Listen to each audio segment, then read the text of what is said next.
নমস্কার, আপনারা দেখছেন ট্রাভো পডকাস্ট জীবনের গল্প যা আপনাকে ভাবায়। ইতিমধ্যেই পশ্চিম বাংলায় কিন্তু 2 দফার ভোট হয়ে গেছে গত 23 তারিখ এবং 29 তারিখ, এবং সেই ভোটের গণনাও হয়ে গেছে এই মাসের 4 তারিখে এবং রেজাল্টও বেরিয়ে গেছে। এবং আমরা প্রত্যেকেই জানি যে নতুন সরকার এসেছে, নতুন সরকার পাল্টেছে, বিজেপি সরকার এসেছে পশ্চিম বাংলায়।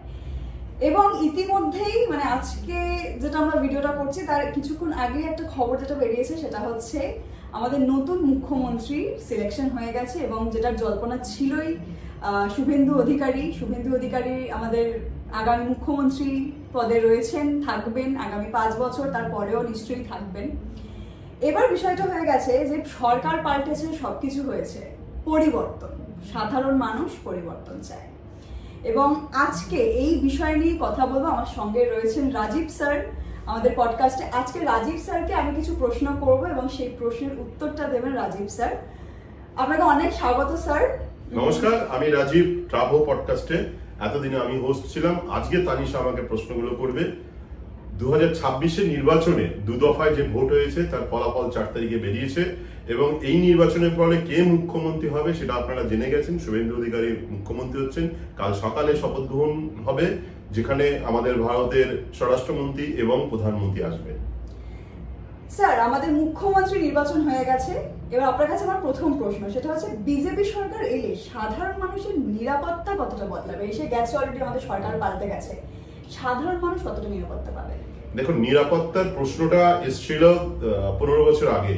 34 বছরের বামফ্রন্ট সরকারের অপশাসন, নিরাপত্তার অভাব, চাকরির অভাব এবং স্বাস্থ্য ও শিক্ষা ক্ষেত্রে যে অভাবটা ছিল সেটাকে পরিবর্তন করার জন্য তৃণমূল সরকার বা তৃণমূল এসেছিলেন মমতা ব্যানার্জির নেতৃত্বে, এবং পরিবর্তন হয়েছিল। মানুষ ভেবেছিল কিছু পরিবর্তন হবে, কিন্তু এই 15 বছরে সেই কোনো পরিবর্তন হয়নি।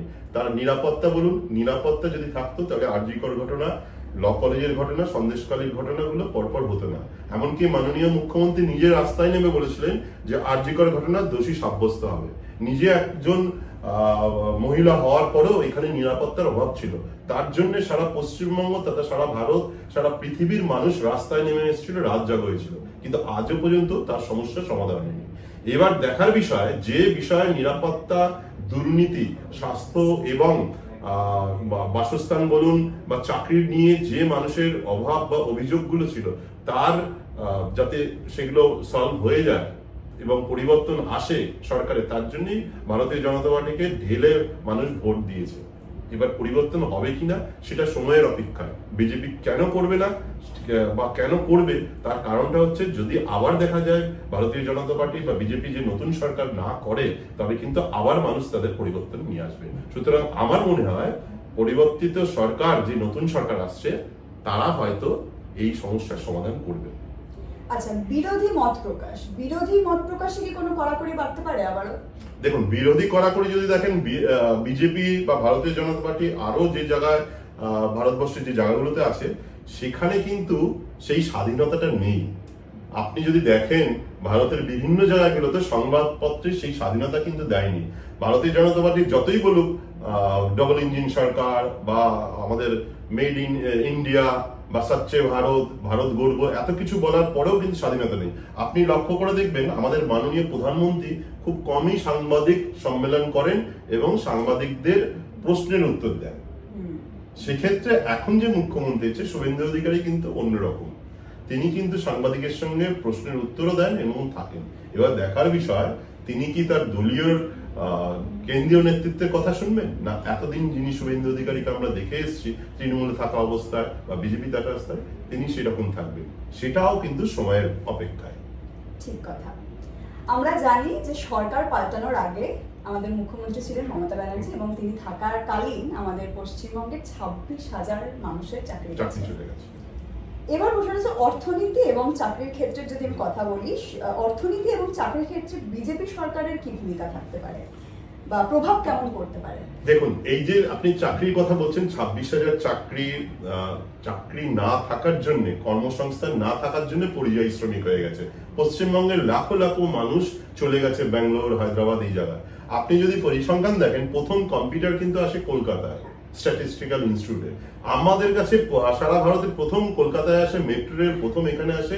প্রত্যেকটা সেন্ট্রাল যে কর্মসংস্থানের যে জায়গাগুলো ছিল, যেমন স্টেট ব্যাংক ইন্ডিয়া বা LIC, তাদের হেড অফিসগুলো ছিল একটা সময় কলকাতা। সেটা একটা একটা করে সব কলকাতার বাইরে চলে যায়। কর্মসংস্থান আপনি সেক্টর 5 একই রকম আছে, সেটা বাড়েনি। কম্পিউটার যেটা আমাদের প্রথম আসছে সেটাও কর্মসংস্থান হয়নি। গত 35 বছর বামফ্রন্ট সরকার, তারপরে 15 বছর তৃণমূল সরকার এই অবস্থার করেছে। 90 সালে বামফ্রন্ট আমাদের মেরুদণ্ডটা ভেঙে দিয়েছে, বাঙালির ব্যবসা বলুন, কর্মসংস্থান ভেঙে দিয়েছে। বাকিটুকু করেছে তৃণমূল সরকার এসে। এই সরকার যদি না করে তাহলে ভাববেন যে এই সরকারও বেশি দিন টিকবে না। কিন্তু তাদের কাছে চ্যালেঞ্জ, তাদের করতে হবে। মানুষ পরিবর্তন নিয়ে এসছে এই সরকারকে, এবং এই ভারতীয় জনতা পার্টি একে কিন্তু এই কর্মসংস্থান, শিক্ষার এই উন্নতি আনতে হবে, বাধ্য তারা করতে। আচ্ছা, সাধারণ পশ্চিমবঙ্গের সাধারণ মানুষ, সাধারণ নাগরিকের যে স্বাধীনতা, সেইটা কি সুরক্ষিত থাকবে? আপনি যদি দেখেন যে বিজেপি গভর্নমেন্ট বা ভারতীয় যে ডাবল ইঞ্জিন বলছে, সেটা ইউপিতে, দিল্লিতে যে জায়গাগুলোতে আছে, বা আপনি নিজের পক্ষে মহারাষ্ট্র যদি দেখেন, আমরা সেখানে কি দেখলাম, একটা সর্বভারতীয় একটা সংস্থা, সেখানে লাভ জেহাদের নামে দিনের পর দিন মেয়েদের উপর হ্যারাস হয়েছে, সেক্সুয়াল অ্যাসল্ট হয়েছে, এবং সেটা একবারে 4 বছর 5 বছর ধরে হয়েছে। ইউপিতে বা দিল্লির যে ঘটনাগুলো হয়, পার্শ্ববর্তী যে জায়গাগুলোতে হয়, সেখানে কিন্তু নারীদের নিরাপত্তা খুব ভালো নেই। আমরা যতই বলি সাংবাদিক বা আমাদের মতো যারা সাংবাদিক, সেই নিরাপত্তাটা নেই, যতই বলুক আমাদের ভারতীয় জনগণ। এবার দেখার বিষয়, এই যে নতুন সরকার এসছে, এরা পশ্চিমবঙ্গে কি করে সেটা দেখা। কিন্তু বড় কিছু আশা করা যাবে না ভারতীয় জনতা পার্টির কাছে, যে তারা খুব নিরাপত্তা নিয়ে আসবে, সাংবাদিকে ফুল নিরাপত্তা দেবে বা বলার অধিকার দেবে, এটা কিন্তু বলছে না সারা ভারতবর্ষ। না, সেটা তো একদমই বলছে না। আচ্ছা, এবার আসি আমার শেষ প্রশ্ন। এরকম পডকাস্ট আমাদের চলতেই থাকবে, সুতরাং একটা শেষ প্রশ্ন, সেটা হচ্ছে সংখ্যালঘু সম্প্রদায়। বিজেপি সরকার আসার পরে কি সংখ্যালঘু সম্প্রদায়ের মানুষের কি ভয়টা একটু বেশি থাকবে, আর কি হবে সেটার ক্ষেত্রে আপনি কি বলবেন? পরিসংখ্যান কি বলছে, যে 75 সিট বিধানসভা, যেটা সংখ্যালঘুদের নিয়ে ভোটটা হয় এবং যেতে সংখ্যালঘুদের ভোটে, যেটা 33% ভোট, যেটা তৃণমূল একতরফা পেত, এবার কিন্তু তৃণমূল সেখান থেকে সরে এসেছে। এবং লক্ষণীয় বিষয়, 16% সংখ্যালঘু ভোটটা কিন্তু পেয়েছে বিজেপি। যদি বিজেপি সংখ্যালঘু বলে যে সংখ্যালঘুরা শুধুমাত্র তৃণমূলকে দেয়, তা না। যদি সংখ্যালঘুরা ভীত বিজেপিকে ভোট দেয়, তাও না। কারণ এই 16% মুসলিম ভোটটা কিন্তু বিজেপি পেয়েছে, এবং বাকি যে ভোটটা কাটাকাটি হয়েছে ISF, CPM এবং কংগ্রেসের মধ্যে। তাহলে লক্ষণীয় বিষয় হলো যে মুসলিম 33% পুরো ভোটটাই কিন্তু তৃণমূলের পক্ষে পড়েনি, ভাগাভাগি হয়েছে, এবং 16% রেশিও বলছে 16% ভোট সেটা ভারতীয় জনতা পার্টিতে, যেখানে 42টার মতো সিটে ভারতীয় জনতা পার্টি জিতে এসেছে। তাহলে ভয় পাওয়ার কিছু নেই। মানুষ যখন ভোট দিয়েছে, তার মানে ওর উপর আস্থা আছে। ভারতীয় জনতা পার্টি কখনো সংখ্যালঘুদের উপরে অত্যাচার করেনি বা তাদের বলেনি এইসব কথা। সে কয়েকটা ঘটনা তো হতেই পারে, এবং এখানে এসছে এই ইস্যুটাকে নিয়ে, যে বাইরের বাংলাদেশি যারা এসছে এখানে বসবাস করছে, তারা বলেছে যে তাদের রুটি রুজি ভাতের উপর তারা দখল নিচ্ছে প্রতিবেশী দেশের মানুষরা। সেই অধিকারটাকে কেড়ে নেওয়া, ভূমিপুত্রের অধিকারটা নিয়ে আসা, তার জন্য তো সংখ্যালঘুদের ভয় পাওয়ার কারণ নেই। বিজেপি কখনো সেটা বলেনি। বেশ, এবার আসে ইতিমধ্যে আজকে আমরা জানতে পেরেছি যে আমাদের মুখ্যমন্ত্রী নির্বাচন হয়ে গেছে, এবং আগামীকাল শনিবার সকালবেলায় তার শপথ গ্রহণ। সাধারণ মানুষদের উদ্দেশ্যে আপনি কি বলবেন? দেখুন, আমরা সাধারণ মানুষ যারা আছি তারা কি চাই? শিক্ষা, স্বাস্থ্য আর দুর্নীতিমুক্ত একটা সমাজ গড়া, যেখানে আমি আমার বলার অধিকারটা পাই।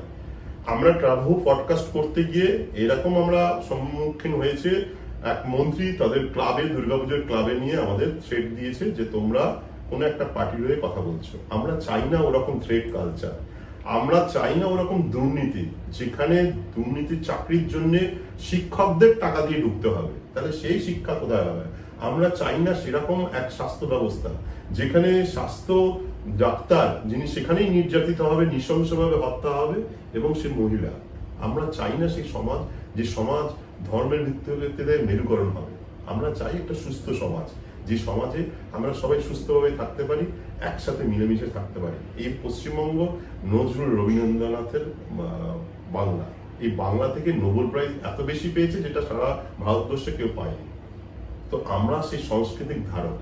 একদিন কথা ছিল যে বাংলা যা ভাবে সারা ভারত সেই ভাবে, আমরা সেই ভারতকে চাই যা বাংলা ভাববে সারা ভারত যা ভাববে পরে, তো সেরকম চাইছিল।